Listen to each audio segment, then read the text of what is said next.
Hello everyone, welcome back to my YouTube channel study in Bengali. রেলের group D পরীক্ষা 2026-এর জন্য আজ থেকে আমাদের যে জেনারেল সায়েন্সের ক্লাস সেটা কন্টিনিউ করা হচ্ছে। আজকে কিন্তু আমাদের ক্লাস নাম্বার 1। এই ক্লাসে আমরা একদম সায়েন্সের 0 থেকে হিরো লেভেল পর্যন্ত পৌঁছে দেওয়ার চেষ্টা করব তোমাদেরকে, ঠিক আছে?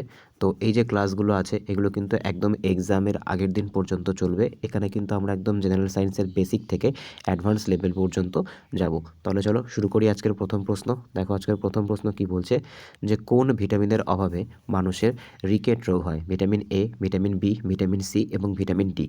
তো সঠিক অ্যান্সার কী হবে এটার? সঠিক অ্যান্সার কিন্তু হয়ে যাবে ভিটামিন ডি। আচ্ছা, ভিটামিন ডি এর যে রাসায়নিক নাম সেটা কি? ভিটামিন ডি এর রাসায়নিক নাম কিন্তু হচ্ছে ক্যালসিফেরল। আমরা কি করি, আমরা কিন্তু এরকম একটা করে কোশ্চেন নিই, তারপরে কিন্তু বাদবাকি যে অপশানগুলো আছে সেই অপশানগুলোকে নিয়েও কিন্তু আলোচনা করি। সঠিক যে অ্যান্সার সেটাকে নিয়েও আলোচনা করি, প্লাস বাদবাকি যে 3টে অপশান আছে সেগুলোকে নিয়েও কিন্তু আমরা আলোচনা করি। আচ্ছা, ভিটামিন সি এর রাসায়নিক নাম কি? তো ভিটামিন সি এর রাসায়নিক নাম কিন্তু হচ্ছে অ্যাসকর্বিক অ্যাসিড, ঠিক আছে? Ascorbic acid. ভিটামিন বি এর সম্পূর্ণ নাম কি? ভিটামিন বি, দেখো ভিটামিন যে বি আছে সেটা কিন্তু বি কমপ্লেক্স। এখানে কিন্তু অনেক রকমের ভিটামিন আছে, যেরকম B1, B2, B3 এরকম করে কিন্তু প্রচুর ভিটামিন আছে। ভিটামিন এর রাসায়নিক নাম কি? ভিটামিন এর রাসায়নিক নাম কিন্তু হচ্ছে রেটিনল। আচ্ছা, এবার আমরা আসবো কোন ভিটামিনের অভাবে কোন রোগ হয়। আচ্ছা, ভিটামিন ডি এর অভাবে আমরা জানলাম যে ভিটামিন বি এর অভাবে কিন্তু রিকেট রোগ হয়ে থাকে। ভিটামিন সি এর অভাবে কী রোগ হয়ে থাকে? ভিটামিন সি এর অভাবে কিন্তু যে স্কারভি, সেই স্কারভি রোগ হয়ে থাকে। ভিটামিন বি যে কমপ্লেক্স যেটা আছে তার অভাবে কিন্তু অনেক রকমের রোগ হয়ে থাকে, কিন্তু তার মধ্যে সবথেকে ফেমাস যেটা সেটা কিন্তু হচ্ছে ভিটামিন B12। এর জন্য কিন্তু রক্তাল্পতা রোগ হয়ে থাকে। আচ্ছা, ভিটামিন ই এর জন্য কি হয়ে থাকে? ভিটামিন এর জন্য কিন্তু যে রাতকানা রোগ, সেই রাতকানা রোগ হয়ে থাকে।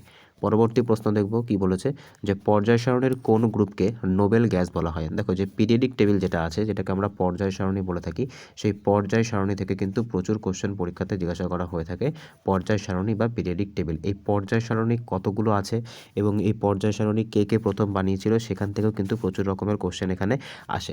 আমাদের যে পর্যায় সারণী যেটা এখন মডার্ন ডে অ্যাকসেপ্টেবল, সেটা কিন্তু বানিয়েছিল হেনরি মোজলে, ঠিক আছে? হেনরি মোজলে। এর আগে কিন্তু বিভিন্ন লোকে কিন্তু পর্যায় সারণী বানিয়েছে, তার মধ্যে সবথেকে অ্যাকুরেট ধরা হয় ম্যান্ডেলিপের পর্যায় সারণী, ঠিক আছে?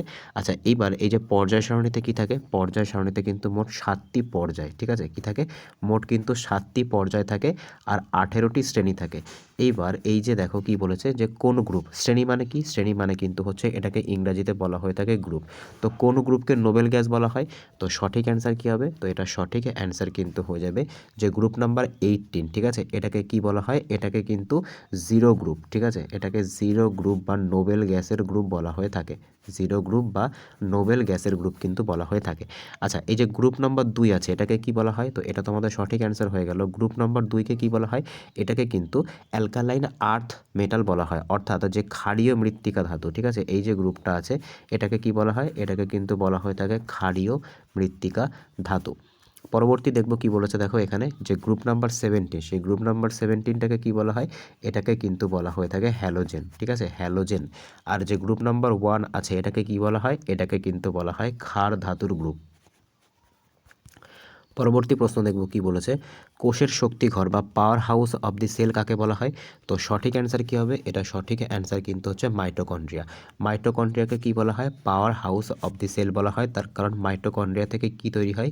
মাইটোকন্ড্রিয়া থেকে কিন্তু এটিপি তৈরি হয়, যেটা কিন্তু শক্তির যোগান দেয়। আচ্ছা, লাইসোজোমের কাজ কি? এটাকে কি বলা হয়ে থাকে? এটাকে কিন্তু বলা হয়ে থাকে সুইসাইড ব্যাগ, ঠিক আছে? এটাকে বলা হয় সুইসাইড ব্যাগ। রাইবোজোম কি করে থাকে? দেখো যে রাইবোজোম যেটা আছে এটা কিন্তু যে প্রোটিনকে সিনথেসিস, ঠিক আছে? প্রোটিনকে সিনথেসিস করতে কিন্তু এই যে যে সেল অর্গানেল এটা কিন্তু সাহায্য করে থাকে। আর নিউক্লিয়াসকে কি বলা হয়ে থাকে? আমরা প্রত্যেকেই জানি নিউক্লিয়াসকে কিন্তু বলা হয়ে থাকে কোষের মস্তিষ্ক। পরবর্তী প্রশ্ন দেখব কি বলেছে। পরবর্তী প্রশ্ন, যে বলের এসআই একক কি? তো সঠিক অ্যান্সার কী হবে? বলের এসআই একক কিন্তু হচ্ছে নিউটন। বল মানে কি? দেখো ফোর্স, তো ফোর্সের এসআই ইউনিট কিন্তু হচ্ছে নিউটন। আচ্ছা, ওয়াট কিসের একক? ওয়াট কিন্তু হচ্ছে যে ক্ষমতা, ঠিক আছে? ওয়াট কিন্তু হচ্ছে ক্ষমতা বা পাওয়ারের ইউনিটকে কিন্তু ওয়াট বলা হয়। জুল কিসের ইউনিট? জুল কিন্তু দুটো জিনিসের ইউনিট হয়ে থাকে, একটা কিন্তু হচ্ছে কার্য আর একটা কিন্তু হচ্ছে শক্তি, দুটোরই কিন্তু সেম ইউনিট হয়ে থাকে। পরবর্তী প্রশ্ন দেখব। পরবর্তী প্রশ্ন কি বলেছে? আচ্ছা, এখানে পাস্কেলটা যখন আছে পাস্কেলটা সম্পর্কেও বলে দিই। পাস্কেলটা কিন্তু হচ্ছে চাপের একক, ঠিক আছে? চাপ বা প্রেশারের একক কিন্তু হচ্ছে পাস্কেল। পরবর্তী প্রশ্ন দেখব যে মানুষের শরীরে ক্রোমোজোম সংখ্যা কয়টি, ঠিক আছে। দেখো এখানে কিন্তু ক্রোমোজোম মনে রাখতে হবে, ক্রোমোজোম কিন্তু থাকে 23 জোড়া, ঠিক আছে। 23 জোড়া ক্রোমোজোম থাকে। আর 23 জোড়া মানে কত? 23 জোড়া মানে কিন্তু হচ্ছে 46টা ক্রোমোজোম থাকে। তো 46 দেখো অপশান নাম্বার সি, এটা কিন্তু সঠিক অ্যান্সার। এইবার এই যে ক্রোমোজোম থাকে এটাকে কিন্তু 22+1 অর্থাৎ 22 জোড়া প্লাস হচ্ছে 1 জোড়া ক্রোমোজোম কিন্তু থাকে। এই 22 জোড়াকে কি বলা হয়ে থাকে? এটাকে কিন্তু বলা হয়ে থাকে অটোজোম, ঠিক আছে। অর্থাৎ এগুলোকে কিন্তু ক্রোমোজোম বলা হয়। আর এই যে 1 জোড়া থাকে এটাকে কি বলা হয়ে থাকে? এটাকে কিন্তু সেক্স ক্রোমোজোম বলা হয়। অর্থাৎ এটা কিন্তু XX বা XY হয়ে থাকে, যেটা কিন্তু কি করে থাকে? যেটা কিন্তু যে লিঙ্গ নির্ধারণ সেটা কিন্তু করে থাকে।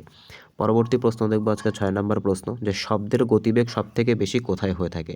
তো সাউন্ড কিন্তু মানে কোনো রকম মিডিয়াম ছাড়া, কোনো রকম মাধ্যম ছাড়া সাউন্ড চলাচল করতে পারে না, ঠিক আছে। মাধ্যমবিহীনভাবে কিন্তু সাউন্ড চলাচল করতে পারে না।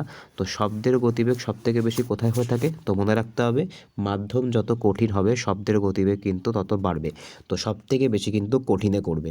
কঠিনের পর সবথেকে বেশি কোথায় করবে? কঠিনের পর সবথেকে বেশি কিন্তু তরলে করবে, সরি। তারপরে কোথায় করবে? তারপরে কিন্তু হচ্ছে গ্যাসীয়তে করবে। কিন্তু শূন্য মাধ্যম বা ভ্যাকিউম, ঠিক আছে, শূন্য মাধ্যম বা ভ্যাকিউমে কিন্তু শব্দ চলাচল করতে পারে না। শূন্য মাধ্যমে কেবলমাত্র লাইট চলাচল করতে পারে। পরবর্তী প্রশ্ন দেখব কি বলেছে। পরবর্তী প্রশ্ন আজকে 7 নম্বর প্রশ্ন, যে শুষ্ক বরফ বা ড্রাই আইস আসলে কি? এই যে শুষ্ক বরফ যেটা আছে, ঠিক আছে, এই শুষ্ক বরফ আসলে কি? এটা কিন্তু হচ্ছে কঠিন কার্বন ডাই অক্সাইড, ঠিক আছে। সলিড CO2 কিন্তু হচ্ছে ড্রাই আইস। বর্তমানে কি করা হয়?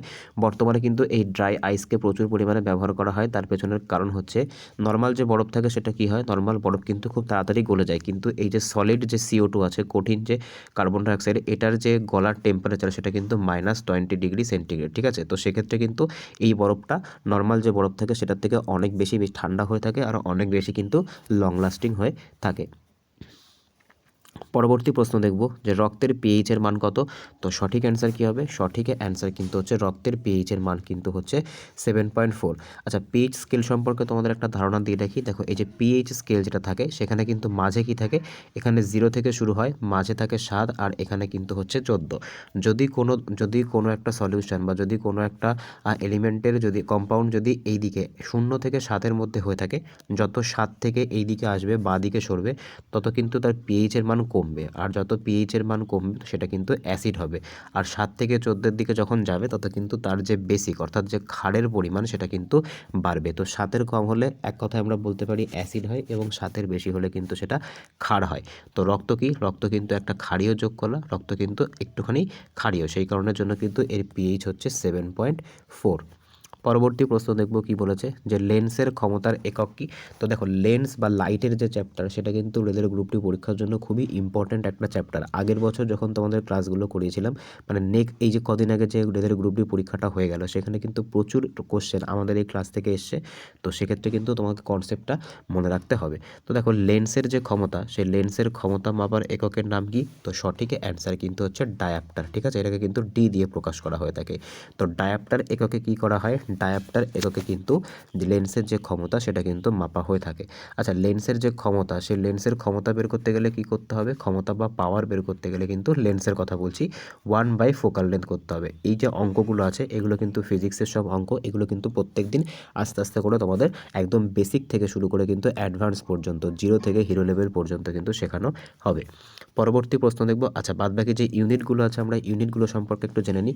আচ্ছা, মোল কিসের? মোল কিন্তু হচ্ছে পদার্থের, ঠিক আছে। কতগুলি পদার্থ আছে সেটাকে আমরা মোল দিয়ে প্রকাশ করে থাকি। কেলভিন কিসের একক? কেলভিন কিন্তু হচ্ছে তাপমাত্রার একক, ঠিক আছে।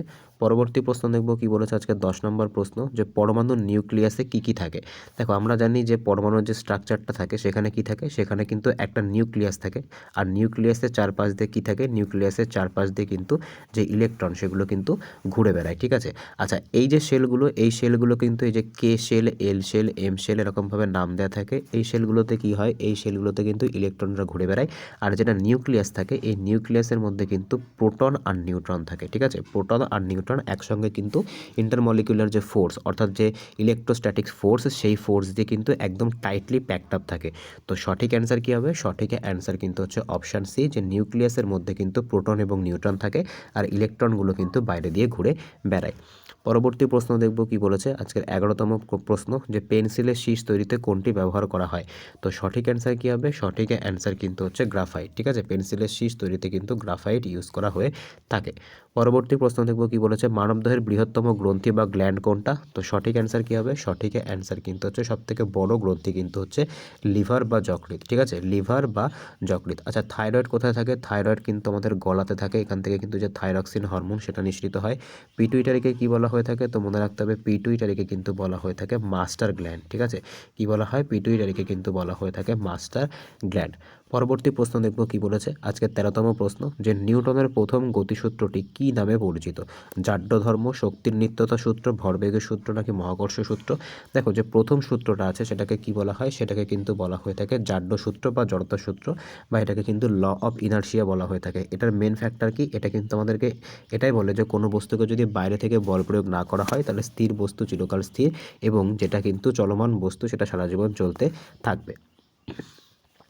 পরবর্তী প্রশ্ন দেখব কি বলেছে আজকে 14তম প্রশ্ন, যে তামা এবং দস্তার সংকর ধাতুকে কি বলা হয়ে থাকে? অর্থাৎ যে তামা, ঠিক আছে, তামাকে আমরা কি বলে থাকি? তামাকে কিন্তু আমরা সিইউ বলে থাকি, আর দস্তাকে কি বলে থাকি? আমরা জেরেন বলে থাকি। যখন আমরা তামার সঙ্গে দস্তাকে মেশাবো তখন কি উৎপন্ন হবে? তখন কিন্তু উৎপন্ন হবে ব্রাস বা পিতল। ঠিক আছে, ব্রোঞ্জের জন্য কি প্রয়োজন? ব্রোঞ্জের জন্য কিন্তু তামার সাথে টিন মেশানো প্রয়োজন। ঠিক আছে, পরবর্তী প্রশ্ন দেখব কি বলেছে। পরবর্তী প্রশ্ন, যে সবুজ উদ্ভিদের খাদ্য তৈরির প্রক্রিয়াকে কি বলা হয়ে থাকে? তো এটা তো আমরা প্রত্যেকেই জানি। পরবর্তী প্রশ্ন দেখব কি বলেছে, যে কোন যন্ত্রের সাহায্যে বায়ুর আর্দ্রতা মাপা হয়ে থাকে? তো সঠিক অ্যান্সার কি হবে? বায়ুর আর্দ্রতা মাপার জন্য কিন্তু কি করা হয়ে থাকে? বায়ুর আর্দ্রতা মাপার জন্য কিন্তু হাইগ্রোমিটার ইউজ করা হয়ে থাকে। থার্মোমিটার দিয়ে আমরা প্রত্যেকেই জানি, থার্মোমিটার দিয়ে কিন্তু আমাদের শরীরের যে তাপমাত্রা সেই শরীরের তাপমাত্রা মাপা হয়ে থাকে। হাইড্রোমিটার দিয়ে কিন্তু জল, ঠিক আছে, জল মাপা হয়ে থাকে। আর ব্যারোমিটার দিয়ে কি মাপা হয়? ব্যারোমিটার দিয়ে কিন্তু বায়ুর চাপ মাপা হয়ে থাকে। পরবর্তী প্রশ্ন দেখব কি বলেছে, পর্যায় সারণীর জনক কাকে বলা হয়ে থাকে? তো একটু আগে তোমাদেরকে বললাম এই যে পর্যায় সারণী, সেটা কিন্তু খুবই ইম্পর্ট্যান্ট একটা টপিক। এই পর্যায় সারণী কিন্তু অনেক রকমের অনেকজন বানিয়েছিলেন, কিন্তু তার মধ্যে সবার প্রথম কিন্তু বানিয়েছিল মেন্ডেলিভ। সেই জন্য কিন্তু মেন্ডেলিভকে পর্যায় সারণীর জনক বলা হয়ে থাকে। মেন্ডেলিভের টাইমে যে 63টা এলিমেন্ট এক্সিস্টিং ছিল সেগুলো দিয়েই কিন্তু পর্যায় সারণী বানিয়েছিল। আর সেই সময় মনে রাখতে হবে মেন্ডেলিভ কিন্তু এগুলোকে তাদের যে পারমাণবিক ভর, ঠিক আছে, তাদের যে পারমাণবিক ভর সেই পারমাণবিক ভর অনুসারে সাজিয়েছিল। কিন্তু মডার্ন ডে যে পিরিয়ডিক টেবিল সেটা কিন্তু পারমাণবিক সংখ্যার উপর বেস করে বানানো হয়েছে। পরবর্তী প্রশ্ন দেখব কি বলেছে, যে ওহমের সূত্র V=IR কোনটির ক্ষেত্রে প্রযোজ্য নয়? দেখো, ওহমের যে ল, এখানে কিন্তু ওহমের লটাও দিয়ে দিয়েছে। ওহমের ল কিন্তু হচ্ছে V=IR, অর্থাৎ বিভব পার্থক্য ইকুয়ালস টু I অর্থাৎ কারেন্ট ইন্টু গুণ আর ফর রেজিস্ট্যান্স। তো ওহমের সূত্র কোনটার ক্ষেত্রে প্রযোজ্য নয়? তো সঠিক অ্যান্সার কিন্তু হচ্ছে অর্ধপরিবাহী। ঠিক আছে, অর্ধপরিবাহী বা সেমিকন্ডাক্টর। আমরা যদি এর এক্সাম্পল দেখি তাহলে কিন্তু হচ্ছে সিলিকন বা জার্মেনিয়াম, এগুলোকে কি বলা হয়ে থাকে? এগুলোকে কিন্তু বলা হয়ে থাকে অর্ধপরিবাহী। তো এগুলোর ক্ষেত্রে কিন্তু ওহমস ল কাজ করে না। পরবর্তী প্রশ্ন দেখব কি বলেছে, যে সার্বজনীন দাতা বা ইউনিভার্সাল ডোনার কোন গ্রুপকে বলা হয়ে থাকে? তো সঠিক অ্যান্সার কিন্তু হয়ে যাবে এখানে ও নেগেটিভ লাগিয়ে নেবে। ঠিক আছে, ও কিন্তু বলা হয় কিন্তু অ্যাকচুয়ালি কিন্তু অ্যান্সারটা হওয়া উচিত ও নেগেটিভ। ঠিক আছে, পরবর্তী প্রশ্ন দেখব কি বলেছে, যে চোখের কোন অংশ প্রতিবিম্ব গঠনে সাহায্য করে? তো চোখের কোন অংশটা সবথেকে বেশি আলোক সুবেদী এবং প্রতিবিম্ব গঠনে সাহায্য করে? তো সঠিক অ্যান্সার কিন্তু হচ্ছে রেটিনা। রেটিনার মধ্যে কিন্তু দুই প্রকারের লেন্স থাকে। একটাকে কি বলা হয়? একটাকে কিন্তু বলা হয়ে থাকে রড সেল, আর একটাকে কি বলে? আর একটাকে বলে কিন্তু কোন সেল। রড সেল কি করে? এটা কিন্তু যে ডিম লাইট ডিম লাইট অর্থাৎ যে কম আলোতে দেখতে সাহায্য করে। আর যে কোন সেলগুলো থাকে সেগুলো কি করে? সেগুলো কিন্তু আলো এবং কালার চিনতে সাহায্য করে। পরবর্তী প্রশ্ন দেখব কি বলেছে আজকের 21তম প্রশ্ন, যে সৌরজগৎ কিসের সূর্যের যে শক্তির উৎস সেটা কি? নিউক্লিয় বিভাজন, নিউক্লিয় সংযোজন, দহন নাকি রাসায়নিক বিক্রিয়া? তো সঠিক অ্যান্সার কিন্তু হচ্ছে নিউক্লিয় সংযোজন। ঠিক আছে, এটাকে কি বলা হয়ে থাকে? এটাকে কিন্তু বলা হয়ে থাকে নিউক্লিয়ার ফিউশন। ঠিক আছে, নিউক্লিয়ার ফিউশন। পরবর্তী প্রশ্ন দেখব কি বলেছে আজকের 22তম প্রশ্ন, সবথেকে হালকা ধাতু কোনটা? তো সঠিক অ্যান্সার কি হবে? সঠিক অ্যান্সার কিন্তু হচ্ছে লিথিয়াম। লিথিয়াম কিন্তু পর্যায় সারণীর সবথেকে হালকা ধাতু। ঠিক আছে, সোডিয়াম সম্পর্কে একটা জিনিস তোমাদেরকে মনে রাখতে হবে, যে সোডিয়াম কিন্তু খুবই তেজস্ক্রিয়, মানে খুবই রিঅ্যাক্টিভ একটা মেটাল। অর্থাৎ এটা কি করে? এটা কিন্তু খুব শিগগিরই তোমার হচ্ছে বাতাসের সাথে বিক্রিয়া করে আগুন ধরে যায়। আচ্ছা, পারদ কি? পারদ কিন্তু হচ্ছে একটা তরল ধাতু। ঠিক আছে, পারদ কিন্তু হচ্ছে একটা তরল ধাতু। জেনারেলি ধাতু কিন্তু সলিড হয়ে থাকে, কিন্তু পারদ কিন্তু হচ্ছে একটা তরল ধাতু। পরবর্তী প্রশ্ন দেখব কি বলেছে, যে ব্লিচিং পাউডারের রাসায়নিক নাম কি? তো সঠিক অ্যান্সার কী হবে? সঠিক অ্যান্সার কিন্তু হচ্ছে ক্যালসিয়াম হাইপোক্লোরাইড। ঠিক আছে, ক্যালসিয়াম হাইপোক্লোরাইড এটা কি? এটা কিন্তু হচ্ছে ব্লিচিং পাউডারের রাসায়নিক নাম। পরবর্তী প্রশ্ন দেখব কি বলেছে, যে শব্দের কম্পাঙ্ক মাপার একক কি? তো কম্পাঙ্ক মাপা বা এটাকে কি বলা হয়ে থাকে? কম্পাঙ্ককে কিন্তু ইংলিশে বলা হয়ে থাকে ফ্রিকোয়েন্সি। তো ফ্রিকোয়েন্সি মাপার এককের নাম কিন্তু হচ্ছে হার্টজ। আচ্ছা, ডেসিবেল দিয়ে কি করি আমরা? ডেসিবেল দিয়ে কিন্তু যে শব্দের তীব্রতা, সেই শব্দের তীব্রতা মাপা হয়। ঠিক আছে। আচ্ছা, অ্যাম্পিয়ার দিয়ে কি করা হয়ে থাকে? অ্যাম্পিয়ার দিয়ে কিন্তু তড়িৎ প্রবাহ মাত্রা মাপা হয়ে থাকে। পরবর্তী প্রশ্ন দেখব, আজকের লাস্ট প্রশ্ন কি বলেছে, কোন অ্যাসিডকে রসায়নের রাজা বলা হয়ে থাকে? তো সঠিক অ্যান্সার কী হবে? সঠিক অ্যান্সার কিন্তু হবে H2SO4। ঠিক আছে, H2SO4 অর্থাৎ এটার নাম কি? এটার নাম কিন্তু হচ্ছে সালফিউরিক অ্যাসিড। ঠিক আছে, তো সালফিউরিক অ্যাসিডকে কি বলা হয়ে থাকে? সালফিউরিক অ্যাসিডকে কিন্তু বলা হয়ে থাকে রসায়নের রাজা। তো আজকে এই অবধি ছিল। আউট অফ 25 কার কত স্কোর হলো অবশ্যই কিন্তু কমেন্ট করবে। একদম কিন্তু তোমাদের পরীক্ষার দিন পর্যন্ত, পরীক্ষার আগের দিন পর্যন্ত কিন্তু এই যে জেনারেল সায়েন্সের ক্লাসগুলো এগুলো কন্টিনিউ করা হবে। একদম জেনারেল সায়েন্স কিন্তু 0 থেকে হিরো লেভেলে তোমাদেরকে নিয়ে যাওয়া হবে এবং অ্যাডভান্স পর্যন্ত। ঠিক আছে, একদম বেসিক থেকে শুরু করে যেগুলো এখন তোমাদেরকে একদম বেসিক ক্লিয়ার করানো হচ্ছে, তো বেসিক থেকে কিন্তু অ্যাডভান্স লেভেল পর্যন্ত করানো হবে। ফিজিক্সের ম্যাথও কিন্তু প্রচুর পরিমাণে আনা হবে। যারা এখনও পর্যন্ত চ্যানেলটাকে সাবস্ক্রাইব করোনি অবশ্যই চ্যানেলটাকে সাবস্ক্রাইব করো। আর তোমার হচ্ছে যদি তোমরা মনে করো যে তোমরা দেখবে কিভাবে এই ক্লাসগুলো কন্টিনিউ করা হয়, তাহলে তোমরা আগের বছর অর্থাৎ 2025-এর যে প্লেলিস্টটা আছে সেই প্লেলিস্টটা খুলেও কিন্তু দেখতে পারো কীভাবে ওখানে রেলের জন্য প্রিপারেশন করানো হয়েছিল। তাহলে দেখা হচ্ছে পরের ভিডিওতে। বাই।